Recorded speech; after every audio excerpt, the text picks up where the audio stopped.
Radio Grand Lac, à Aix-les-Bains et autour du lac du Bourget, votre radio. Votre chronique, c'est de toute beauté pour être bien dans sa peau et bien dans sa tête, tout de suite sur Radio Grand Lac avec Astrid. Hello, chers auditeurs, j'espère que vous allez bien. C'est votre rendez-vous beauté aujourd'hui sur Radio Grand Lac, la radio du territoire d'Aix-les-Bains et du lac du Bourget. Je vous souhaite la bienvenue avec le soleil qui est de retour aujourd'hui et nous allons justement parler de comment se protéger du soleil, de voir un petit peu tout ce qui l'impacte en fait sur notre peau, sur notre santé et puis d'avoir les bons gestes et les bonnes réactions pour se protéger, notamment au niveau des crèmes solaires, comprendre comment elles fonctionnent parce qu'on a sur le marché des indices solaires faibles, avec des indices 6 à 10, des indices 50, des écrans total, on ne sait plus. Et donc, moi, j'ai voulu décrypter un petit peu pour vous aiguiller avec le retour du soleil qui s'annonce, malgré ce petit épisode neigeux sur le bassin que nous avons eu ces derniers jours. Le soleil... il a vraiment déjà une vertu sur le moral. On a vraiment des qualités antidépresseurs, tout simplement par tout ce qu'il va stimuler et toute, on va dire, la symbolique qu'il a. On se réveille, on a envie de faire plein de choses. C'est l'annonce des beaux jours, donc on a vraiment un côté très dynamique qui vient avoir un impact sur notre morale. Et ensuite, on va avoir vraiment une action physiologique. Le soleil va permettre de synthétiser la vitamine D en traversant la peau. Et la vitamine D, elle est très utile pour la bonne santé de nos dents, de nos os et notamment en fait des os de la mâchoire. Donc là, on est vraiment sur les vertus. On entend beaucoup parler des méfaits et c'est vraiment en fait dans cette dynamique plutôt de prévention que j'avais envie de vous informer. L'exposition au soleil n'est pas forcément négative, mais si elle est prolongée et qu'elle est répétée sans protection, sans geste, on va dire préventif, on va avoir des désagréments, notamment les coups de soleil qui vont être prodigués par les UVB.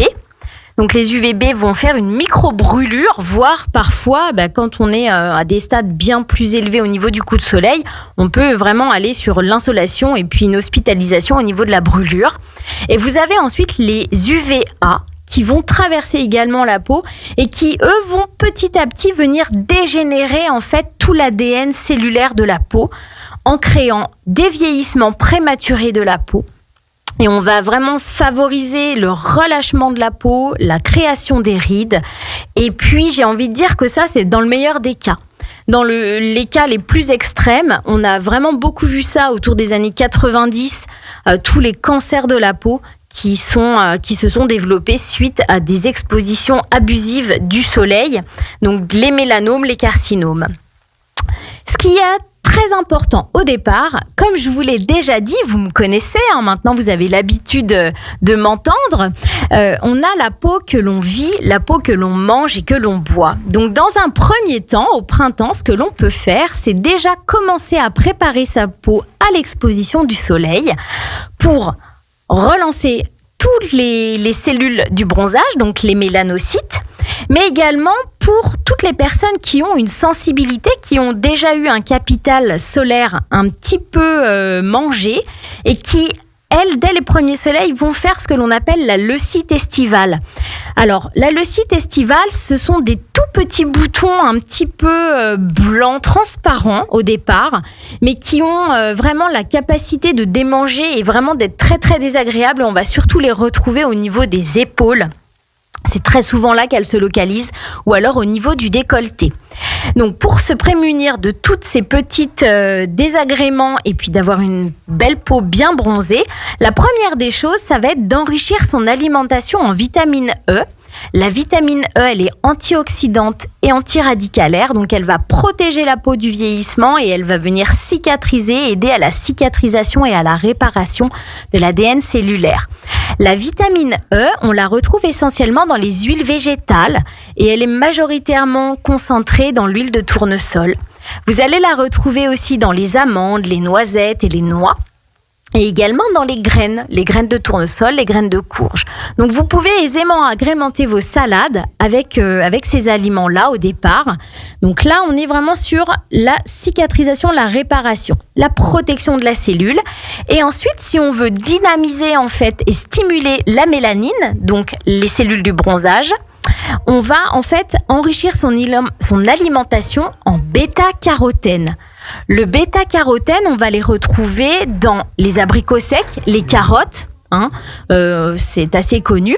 On va retrouver également dans la mangue, dans les tomates, mais aussi dans les épinards. Donc là, c'est vraiment tout ce qu'on peut faire de manière très simple au quotidien dans son alimentation.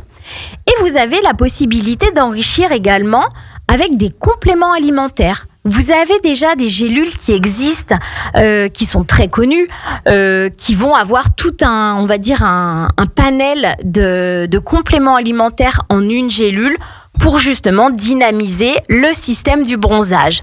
Et vous avez un petit ingrédient, j'ai envie de dire magique, c'est l'astuce de la chronique. En fait, le roucou. Donc le roucou, c'est l'écorce.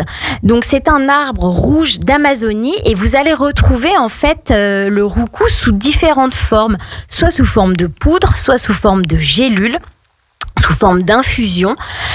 Ou alors vous allez le retrouver également dans d'autres compléments alimentaires couplés avec d'autres principes actifs. Le roucou, c'est également connu sous le nom de l'urucum. Ça, c'est vraiment quelque chose qui va stimuler la pigmentation de votre mélanine. Donc, on va augmenter en fait le rendu du bronzage. Ça, c'était la petite astuce pour les coquettes et les coquets. On va également pouvoir stimuler son bronzage et préparer sa peau si on a un voyage qui est, prévu dans une zone très ensoleillée. On va pouvoir faire des UV. Alors, attention, les UV, on ne va vraiment faire que 10 à 15 séances par an en respectant vraiment les recommandations de votre professionnel qui va vous faire en fait tout un parcours avec des dosages, une minuterie vraiment à respecter pour pouvoir lancer le système sans avoir de lésions au niveau de la cellule.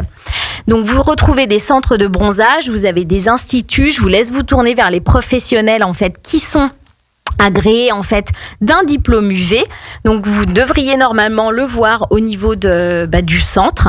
C'est très très important de manière à avoir quelque chose qui soit très efficace plutôt que néfaste. Et on va également, dans la meilleure des cas, dans la meilleure des possibilités, faire une exposition qui soit progressive. C'est-à-dire qu'au lieu d'aller s'installer 3 heures en plein soleil sans protection, on va en fait au départ se dire tiens, je vais faire une petite marche d'un quart d'heure, 20 minutes. Je prévois quand même mes lunettes de soleil. Et là, en fait, on fait des expositions progressives tous les jours et on peut augmenter si on peut. Ça, c'est vraiment tout ce que l'on va pouvoir faire en amont avant la période d'été où le soleil va être bien plus intense. Lorsque le soleil est vraiment au zénith tout l'été et qu'on est en vacances, qu'on est en randonnée ou même juste tondre la pelouse, n'oublions pas, le soleil est quand même partout dans toutes nos activités, on a tendance à l'oublier.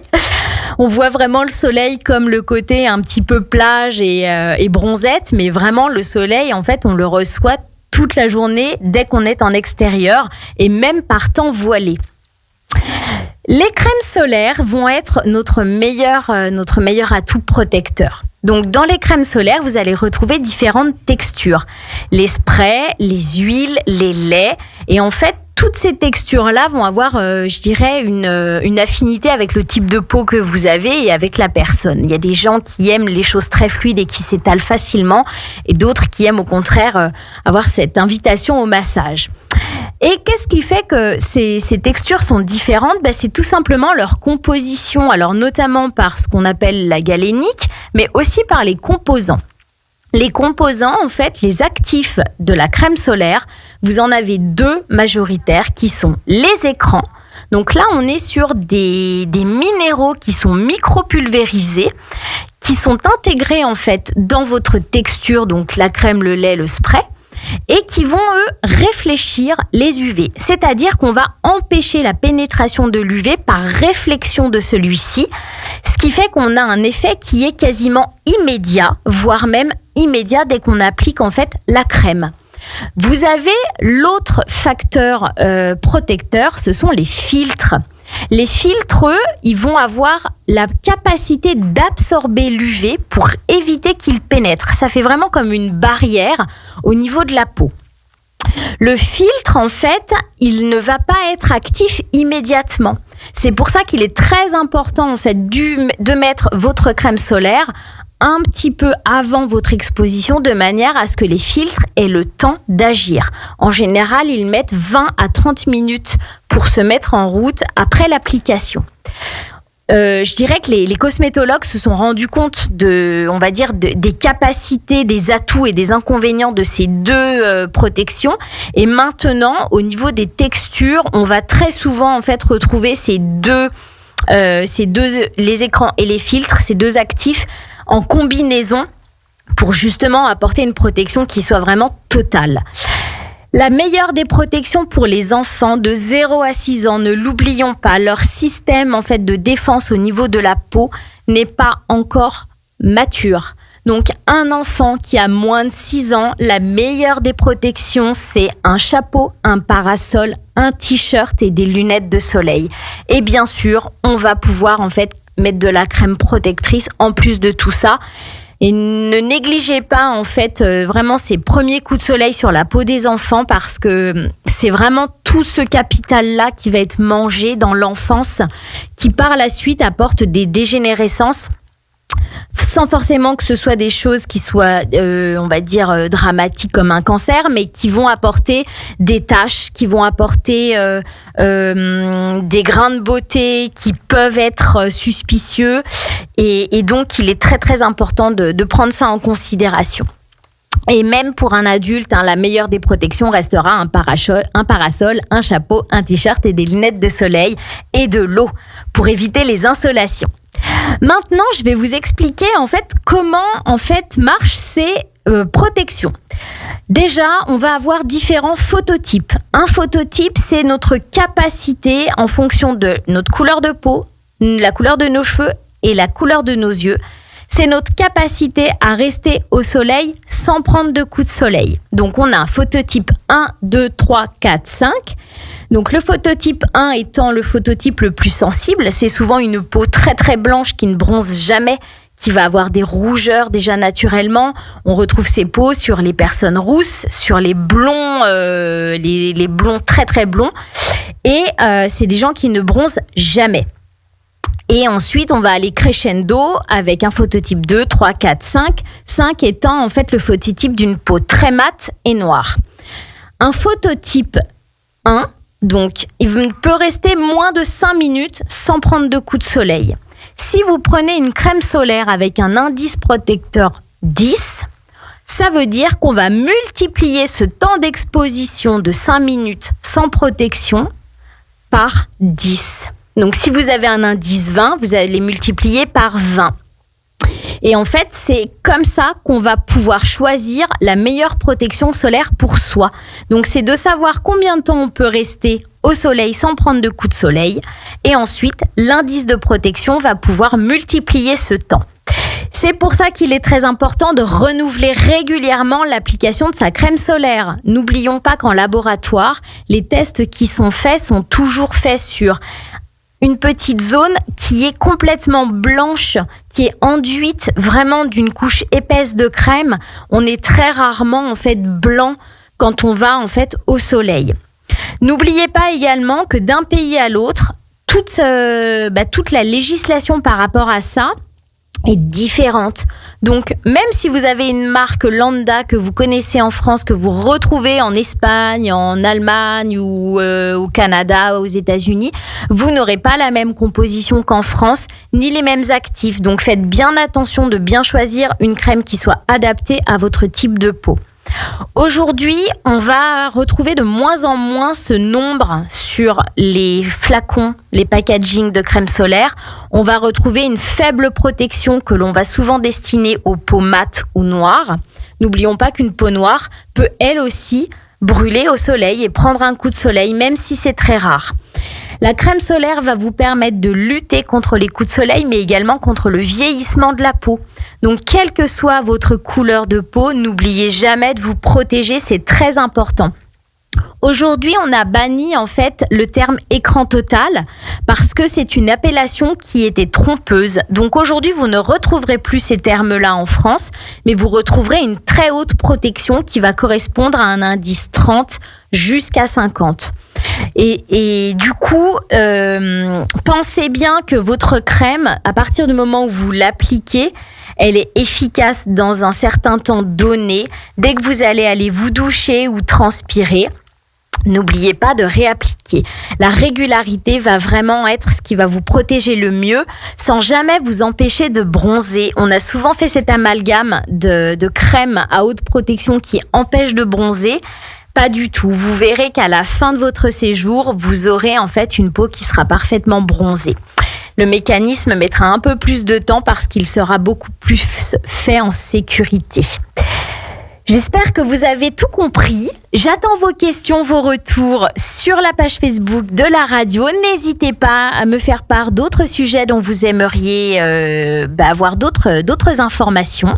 J'en profite pour faire une spéciale dédicace à nos fidèles auditrices Erika et Claire de Paris et un bonjour spécial à Aline qui nous écoute aujourd'hui. Je vous donne rendez-vous dans 15 jours et ce soir à 17h, vous avez l'émission 1 heure, une commune avec l'invité, la commune de Grésy-sur-Aix. Je vous souhaite une très belle fin de journée et je vous dis à très vite les amis.